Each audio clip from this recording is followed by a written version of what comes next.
each voter is very important. You understand? So now they begin to what? They begin to canvass, you understand, for a willing buyer, for a willing seller of the vote. And people are willing to what? Sell the vote because of other factors that maybe at the program we'll discuss further on that. Okay, you made mention of some of the improvement from the electoral body in Nigeria. So how does vote buying affect the credibility and outcome of election? Vote buying, you know, it affects the credibility of elections in the sense that it weakens the democratic process entirely, because this is a process whereby trust should be earned. Competition between candidates should be based on issue-based competitions.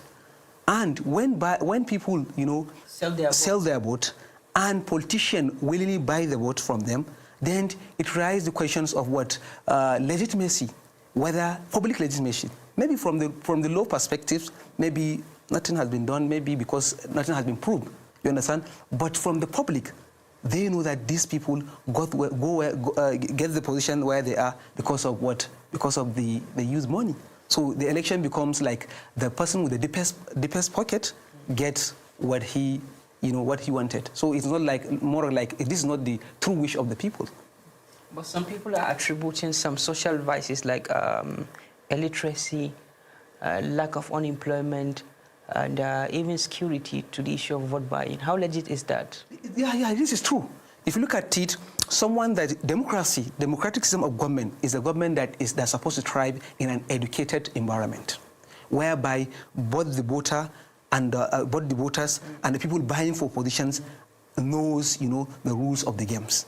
But here in Nigeria, we find out the majority of people, you understand, we cannot say they're not educated, but they lack the proper awareness of what their vote means to them.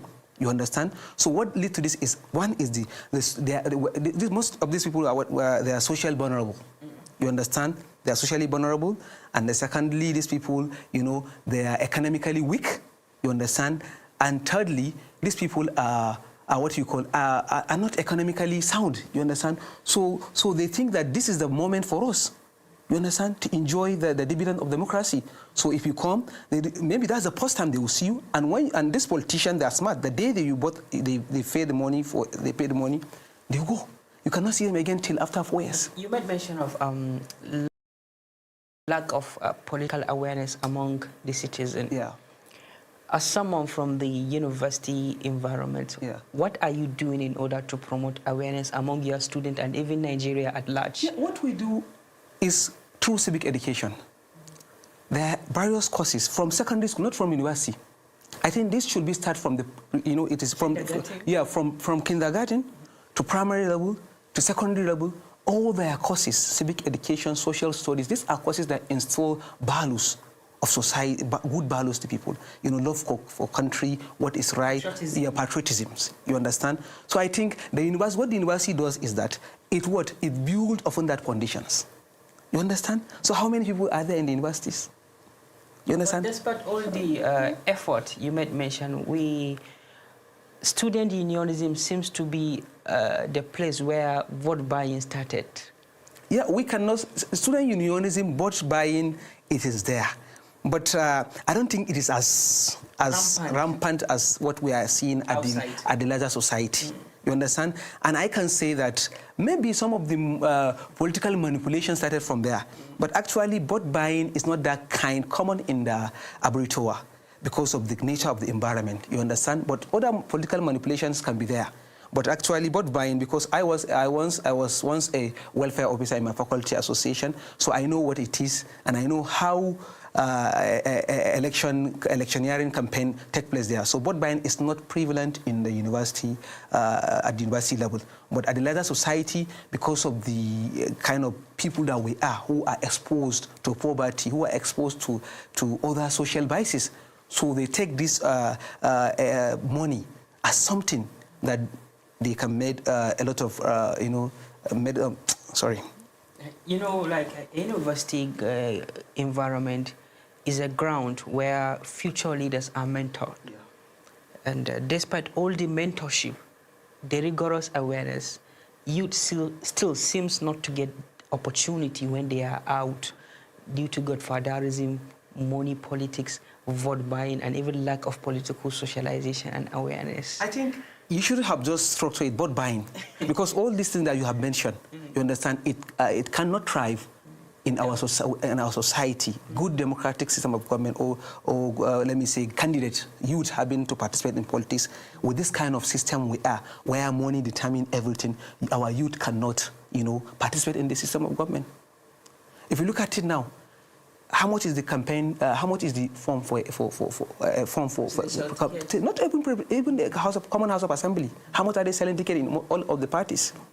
So I think the person with money is the one that normally, take lead in the election process. And this youth, those youth, they finish universities. Maybe they have not even started working. Maybe if they have started even working, maybe they are just making some little change. You understand? Which cannot even sustain them going to the parties. Political campaign. But we have seen advocacy all over social media. People are advocating. Your colleague, he's also an academia. He have been advocating for skills rather than just degrees. Yeah. Unless we need to have a skill and then degree. But what people, they fail to understand, the issue go back to the issue of labor market. Then I ask, where is the labor market? Why is the labor market in Nigeria? Tell me where the labor market in Nigeria they are. We are producing graduates more than the number of the labor market. So what the government should do is to... There have been incentive from the government, the likes of Empower. What the government should do when they're talking about skills is what? Is to be able to provide the necessary, necessary environment where this thing can thrive. Go to our universities. You understand? Now, what are the implications of vote buying? The implication of vote buying is two. One is that it deters someone right to be bought and be voted for. Franchise. You understand? It disfranchise someone. You understand? Since because this process, they have make it a monetary affairs. And a lot of people, or let me say, majority of Nigerians, they don't have those money to participate in the election.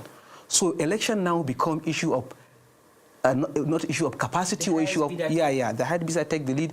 It's not issue about capacity, issue of delivery.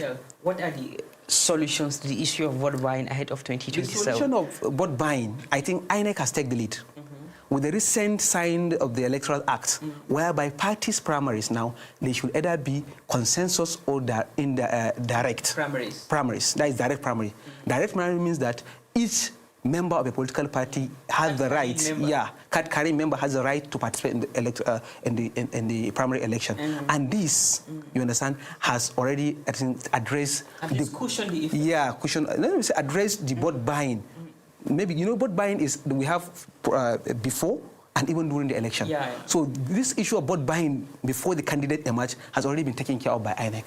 You understand? And also, INEC had made, made another progress whereby now you can be fined 500,000 naira if you have been caught engaging in any forms of vote buying, directly or indirectly. You understand? If you check the recent enacted electoral act that was signed by the president. And also, the issue, number two is that we have to strengthen our political awareness? Not even, we'll come to that. We have to strengthen our legal system. You understand? The judiciary, the security, they have to, improve on their surveillance. And You're talking of the anti-graft agencies? Yes, the anti-graft agencies, the securities, you understand? You find out, five security agencies are there, but you still find people engaging in vote buying. So the security need to... We really have to draw the curtain of the program. Well, okay. It's really a pleasure speaking to you on S24 Political Arena. It's my pleasure. Thank you. That is all what we have on Political Arena. Stay tuned for our S24 reports and S24 Day commentary. Thank you.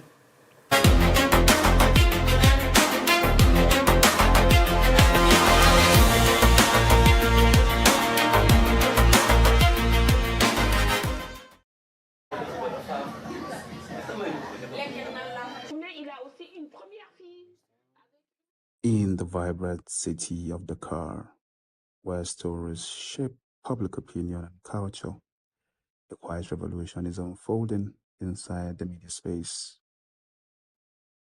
As red lights come on, the studio falls silent. Behind the microphone, And beyond the camera lens, women's voices are moving to the center of the conversation. This is the newsroom of InfoEls, a media platform committed to amplifying the voices of women and girls in Senegal.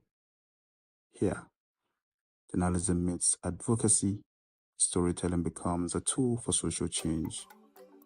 From live television broadcasting to digital platforms, the team creates content that challenges stereotypes and expands representation. The current business model for media is really struggling. So how do we work? We're more focused on projects. We do create content. Our background is actually in project management. We implement projects that support the rights of women and girls. And that's essentially what we do at InfoEls. Founder and executive director Alice Jiba has built InfoEls as more than a newsroom. It is a platform where journalism supports the rights of women and girls while empowering female journalists themselves. Sometimes we deal with more sensitive topics, like the one we covered on marriage expenses in Senegal. For that specific article, our sources asked for their faces to be blurred. We always work to build this kind of trust so that women and girls feel comfortable sharing their stories on our platforms. In a society where social stigma can silence women, trust is essential. Sensitive stories, the team protects identities and creates a safe space for women to speak. You can find highly qualified women in every single field. But the real issue is that these women often do not feel brave enough to step into the spotlight. There is a real stigma and so many stereotypes being pushed by the media. And all of that scares these women, which is why they choose not to share their stories. Equality, they insist, is not a women's issue alone. Through programs like AU Masculine, men are invited into the conversation as allies and advocates. My message is for everyone, men and women, to support this cause, because it is not just for women. This is a fight for humanity. And by humanity, I mean both men and women.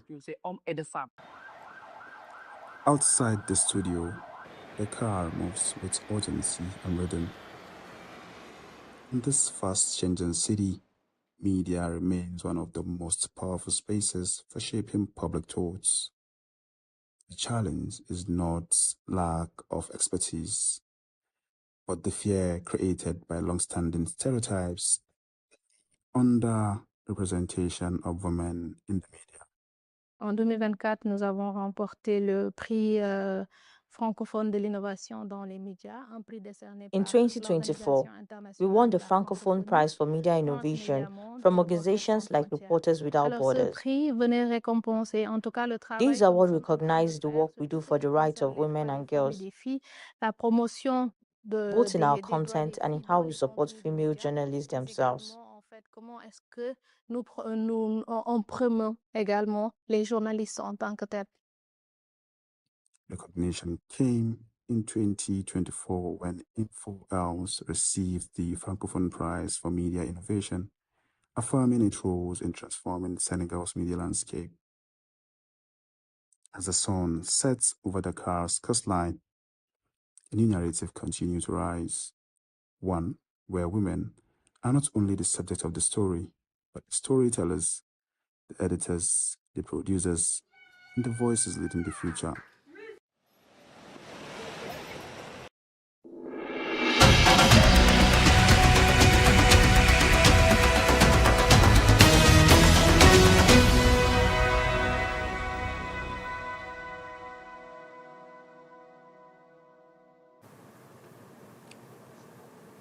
Welcome back from that break. Now to technology, innovation, and the digital world. I am Aisha Mohammed. Here's what's shaping the tech world from Nigeria to the global stage. We begin in Nigeria, where the Nigerian Communications Commission, NCC, has inaugurated the Nigeria IPv6 Council to fast-track the country's transition from IPv4 to IPv6. This move is aimed at achieving 30% national compliance by 2030, a step experts say could unlock an estimated $18 billion digital market opportunity. The NCC says this shift is crucial for expanding internet capacity, improving connectivity, and supporting future technologies like IoT and smart infrastructure. From internet infrastructure to education reform, the federal government is also making major digital moves. The federal government has unveiled new education technology reforms at a dialogue held in University of Abuja. The reforms focus on integrating digital learning tools, artificial intelligence, and data science into the education system. Authorities says the goal is to modernize learning environments, strengthen digital infrastructure in schools, and prepare Nigerian students for a global tech-driven economy. And while education is being reshaped, international partnerships are also expanding Nigeria's innovation landscape. The United States Embassy in Abuja has entered a strategic partnership with the Ilorin Innovation Hub to boost technology skills development.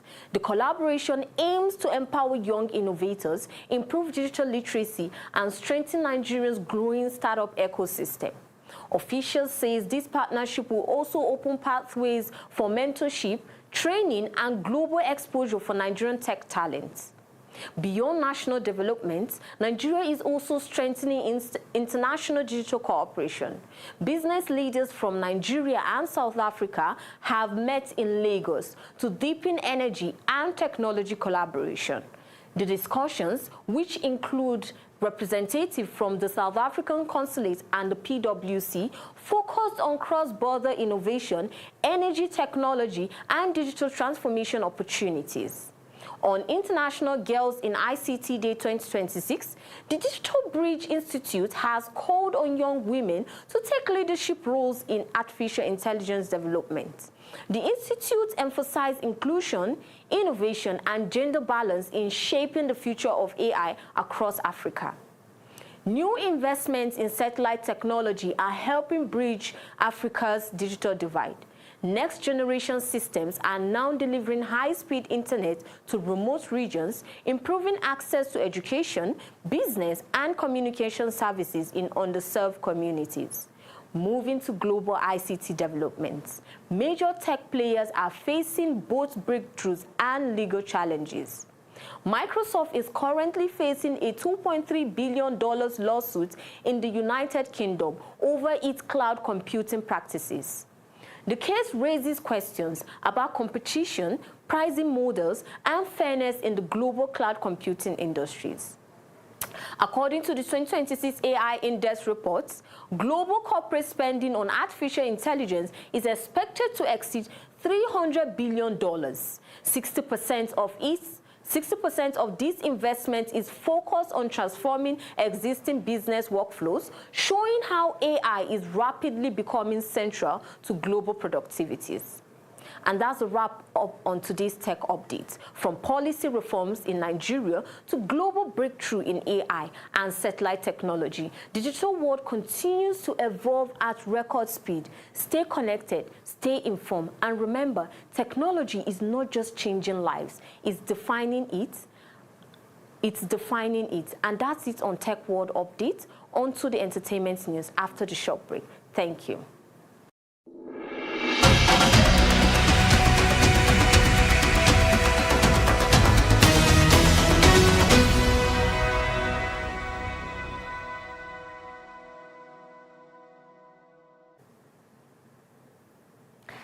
Hello and welcome back from the break. I am Khadija Muhammad and this is your entertainment update for today. And on today's scene is all about love, drama, music, and culture. They are all taking over today's entertainment scene. Stay with me to hear the full gist. Starting with what seems like a fairy tale reunion has quickly turned into a public storm weeks after their March 27, 2026 wedding. Toomey, partner of BB Niger star Angel Smith, has taken to TikTok with serious accusations that have left fans stunned. According to Toomey, the marriage was troubled from the very beginning. She alleged that Angel was involved romantically with someone identified as Kayla and claimed the relationship was built on manipulation and emotional neglect. Toomey also revealed that she carried most of the responsibilities in the relationship, from paying bills and cooking to sponsoring trips and handling daily support. In one of the most shocking claims, she recounted having to bail Angel out after an incident at a concert where Angel allegedly slapped a police officer in the eye. Despite standing by her through these challenges, Toomey says she was blocked by Angel shortly after the wedding, prompting her to file for divorce. The couple had earlier celebrated a civil ceremony in Texas, while what looked like a happy beginning has now turned into a very public breakup, with many awaiting Angel Smith's response. And moving on, social media is buzzing with conversation with the former presidential aide Bashir Ahmed for a completely different reason. Let's get to know why. Bashir Ahmed has sparked both admiration and criticism after sharing photos of himself dressed in full Igbo traditional attire. Wearing a vibrant Isiagu outfit paired with coral bead and traditional ancestries, the aide made a bold cultural statement that quickly gained attention online. In his caption, Ahmed spoke about the unity and national pride, choosing not to directly mention the ethnic origin of the attire. He later followed it with another portrait carrying a Yoruba-themed title while still embracing his Hausa identity. Many social media users praised the gestures, with some fans jokingly calling him more Igbo than some Igbo men, and suggesting he may be given a chieftaincy title. But not everyone was impressed. Critics accused him of cultural appropriation and questioned the sincerity of the display, especially in light of some of his past political remarks. Responding in Igbo language to one supporter, Ahmed embraced the suggested title, Okpara ala Igbo, saying such moments should be used to promote unity rather than division. And the moment has once again sparked conversation around identity, ethnicity, and what true cultural appreciation means in Nigeria. And on the international space, we are still on the subject of powerful expression. The UK rapper Dave has once again proven why many consider him one of the finest lyricists of his generation. The South London rapper, whose real name is David, recently announced his return to active rap with a simple post that quickly attracted over 70,000 likes shortly after he appeared on episode 227 of Power 106 Just Incredible Freestyle series. He was delivering a 6-minute freestyle packed with layered metaphors, sharp storytelling, and reflection on wealth, pain, and legacy. And the one standout lyrics compared beauty and struggle with the line, "She bad and her next mess up like Carlos Tevez." And while another powerful reflection stated, "If I pass down my hustle, I can leave my kid with nothing and they'll still be rich." Fans praised the performance as proof that Dave's pen game remains elite, especially following the success of his October 2025 album. Although some critics argue the bars were too introspective for mainstream club energy, many agreed the lifestyle was a reminder that real lyricism still commands attention. Dave's return has once again placed him at the center of global rap conversation. And finally, beyond celebrity headlines and viral conversation, some tradition continues to speak louder than trends. If I may ask, how well do you know the cultural significance tied to henna design across African countries? Henna may be admired today as a beauty statement, but across Africa, it carries a much deeper meaning rooted in identity, celebration, and heritage. From Nigeria to Sudan, Morocco, Egypt, Somalia, and Ethiopia, henna remains one of the continent's most treasured cultural expressions. In northern Nigeria, particularly among the Hausa communities, henna is a major part of wedding tradition. Brides decorate their hands and feet with detailed patterns symbolizing joy, beauty, fertility, and blessing for married life, just like how you guys are seeing it here on me right now. In Sudan, Henna is believed to offer protection and positive energy. It is used to describe weddings, childbirth celebration, and religious festivity as both decoration and spiritual tradition.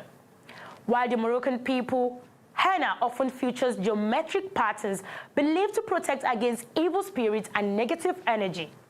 While in Somalia and Ethiopia, it is closely tied to womanhood, celebration, and religious events such as Eid. Experts say henna is more than art, it is storytelling through design, with each pattern carrying messages of love, family, spirituality, and status. Even as modern beauty trends globalize henna, many Africans continue to preserve its original purpose, not just as fashion, but as the living expression of culture and identity. And from weddings to festivals and sacred celebration, henna remains one of the African most beautiful symbols of heritage. And that brings us to today's entertainment update. Coming up next is Sport News with Martha after the break.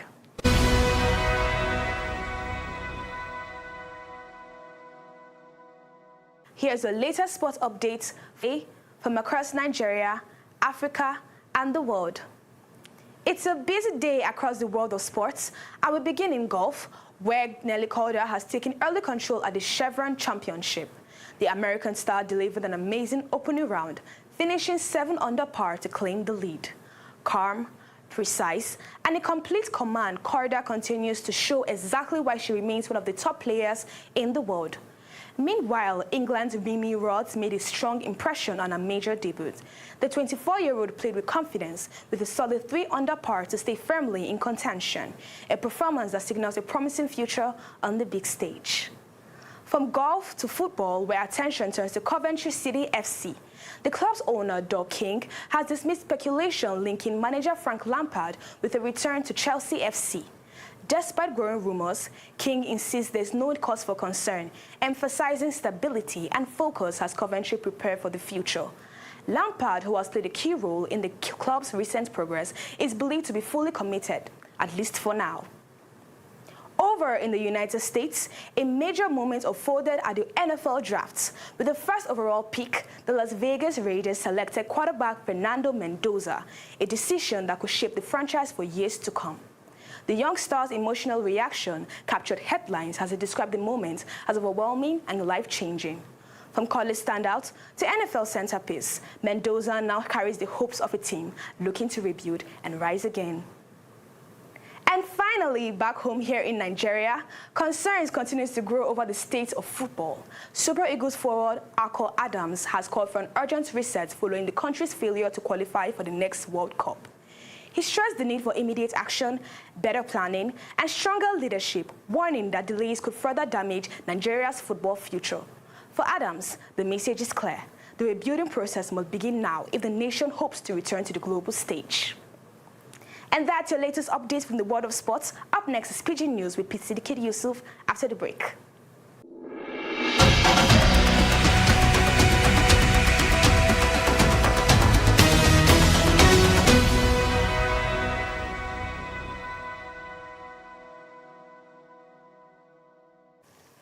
Good afternoon, better people. Make una open ear, shine eye. Make I give una the story where they carry front for inside and outside Nigeria today.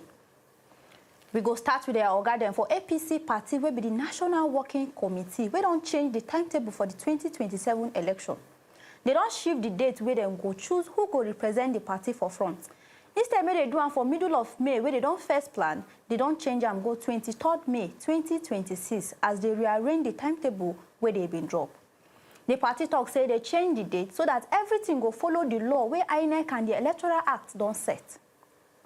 The organ for the party still talk say the door they open for anybody we won't buy form to contest to. They say now lie people they yarn say they block people where they know may they no buy form. Say they no stop anybody we want contest for anything inside APC. Still on top APC matter, President Bola Ahmed Tinubu don't follow the APC governors meet for presidential villa for Abuja. The reason for the meeting is to talk about how them go do their primary election, where they go select people where go stand for front for inside APC come 2027. The president tell the governors say may they unite, may they join body together to make sure say the election clear, make they no do wayo inside. Now, wow, former governor of Kaduna State, Nasir El-Rufai, don't land for court again. DSS people don't carry and go court, say he intercepts. Meaning say he go put here for the phone call where the National Security Advisor, Nuhu Ribadu, they make.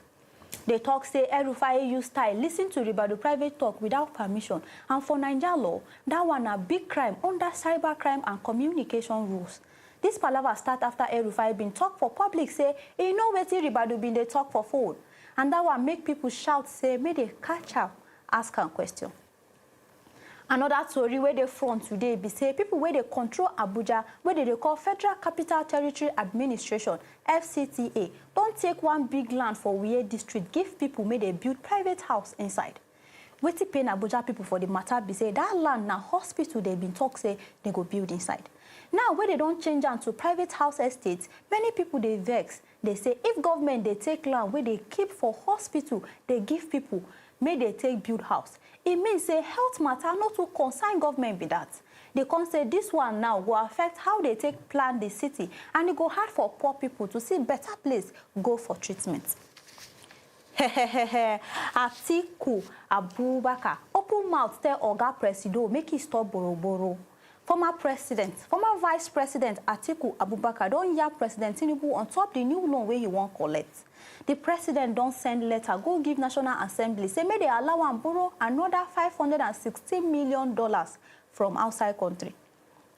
The government say they want use the money build one big road where they for Sokoto, may they link up to Badagry.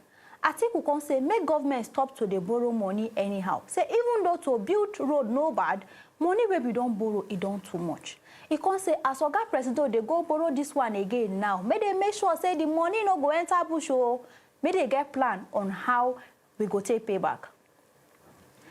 America and Iran wahala never stay finish. For outside Nigeria, even though the fight between Israel and Lebanon don't cool down small because they extend their no-fight agreement where Oyibo they call ceasefire by 3 weeks, things still they boil.